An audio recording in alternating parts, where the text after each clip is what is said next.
All right, we're here today for sentencing in Ms. Peters' case. The defense has, and Ms. Peters in particular, has remained quite defiant, which is her right, but certainly not helpful for her lot today.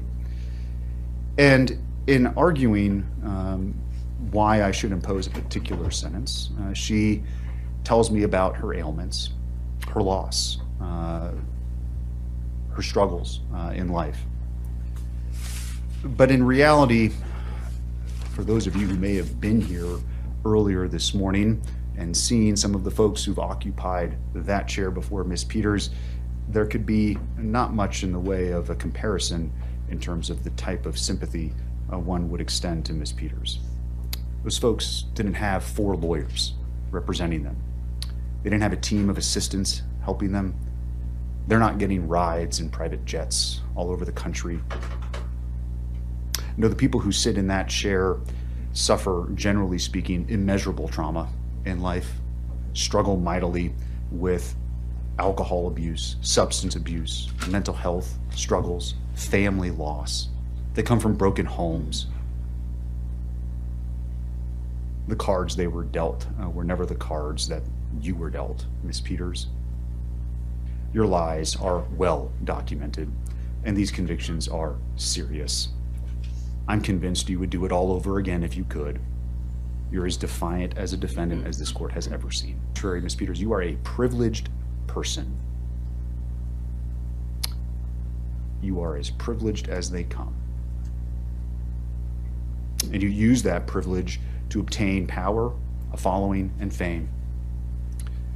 And to be sure, there's no doubt in my mind that that is exactly what you wanted, and it defies all sense of common sense to believe when you suggested to me a few moments ago that you didn't want this attention. No, you crave it, ma'am. And there is no one in this courtroom who would consider that to be anything other than the absolute truth. To get to the point of what it is that you did here, it's my impression distinctly that you never took your job of clerking particularly seriously. You didn't complete the certification. One scandal after another followed you in your time as the clerk.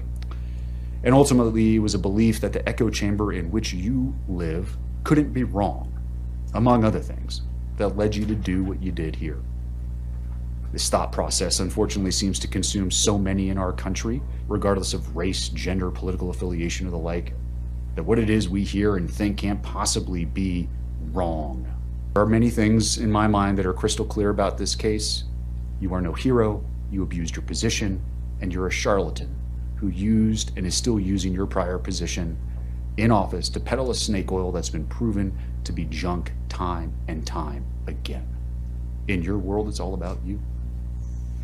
But at bottom, this case was about your corrupt conduct and how no one is above the law. No one in this country has absolute power. Your position as a clerk and recorder, a constitutional position, does not provide you with a means by which to do your own investigation, to not listen to the judiciary, to not listen to the executives higher than you, to not listen to the legislature who sets the law as it may be. This is nonsense.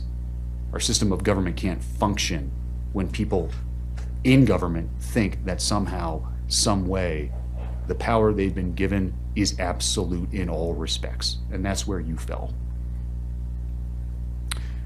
You have no respect for the checks and balances of government. You have no respect for this court. You have no respect for law enforcement. And you do not have respect for your fellow colleagues when you were a clerk and recorder who weren't lockstep in your beliefs. Period. Indeed, just weeks before trial, you were apparently doing what I mentioned earlier, that is, over at the clerk and recorder's office where you're not supposed to be, violating the protection order by speaking to employees of that entity with your camera crew in tow. You have no qualms with violating the court's orders because you're innocent, because you didn't do anything wrong. You were just doing your job. You have no problem trying to kick an officer. Your explanation about what happened is preposterous. It's on video. You have no problem lying to officers. It's happened multiple times. They're recorded conversations. It's just more lies. No objective person believes them. No, at the end of the day, you cared about the jets, the podcasts, and the people fawning over you. You abdicated your position as a servant to the Constitution, and you chose you over all else. Yes, you are a charlatan, and you cannot help but lie as easy it is for you to breathe. You betrayed your oath for no one other than you. And this is what makes Miss Peters such a danger to our community. It's the position she held that has provided her the pulpit from which she can preach these lies.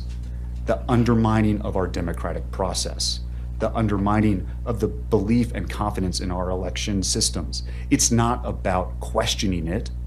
No one says you can't question, you can't ask. It's completely different. And if you don't understand I can say or do here today, that will change your mind.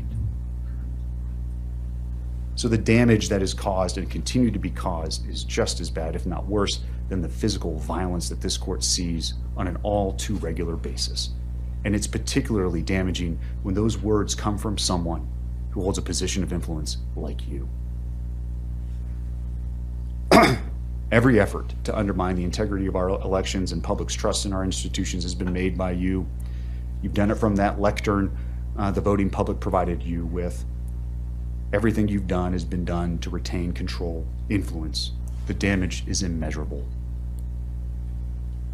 And every time it gets refuted, every time it's shown to be false, just another tale is weaved. And prison is for those folks where we send people who are a danger to all of us. Whether it be by the pen or the sword or the word of the mouth. Prison is where folks go, where punishment is what we're focused on, because the crime committed is so significant that anything less would unduly mitigate the seriousness of the same. I mentioned before there are no mental health concerns. There's no good reason why you're here, Ms. Peters, other than these are all the active decisions that you made that cost our county significantly, but also more importantly, cost you greatly, Mr. Wood, all the members of the county who worked and trusted you when you asked them to do things that they did on your behalf as part of your lies.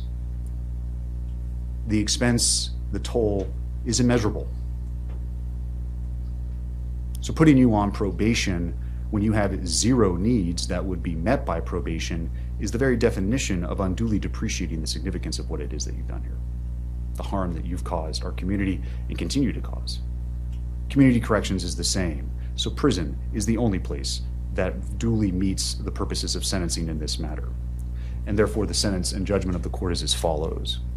As to counts 1 and 4, the judgment and sentence of the court is 3.5 years in the Department of Corrections. Those sentences will be concurrent to each other. As to count 2, the judgment and sentence of the court is 3.5 years consecutive to counts 1 and 4.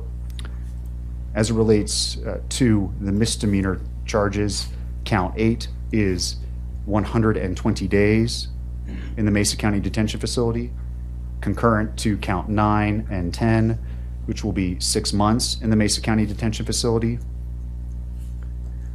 consecutive to the prison sentence.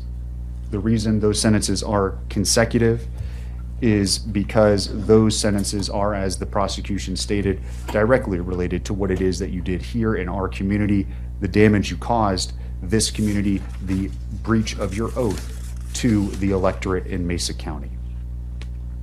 Your sentence will be followed by 3 years of parole. You have 2 days of pre-sentence confinement credit. Count 6 is criminal impersonation. That's also consecutive. That's 15 months to the Department of Corrections. And so it's 8.5 years total, plus the 6 months for a total of 9 years of incarceration. She's remanded to the custody of the sheriff for delivery to the executive director. Otherwise, we're adjourned.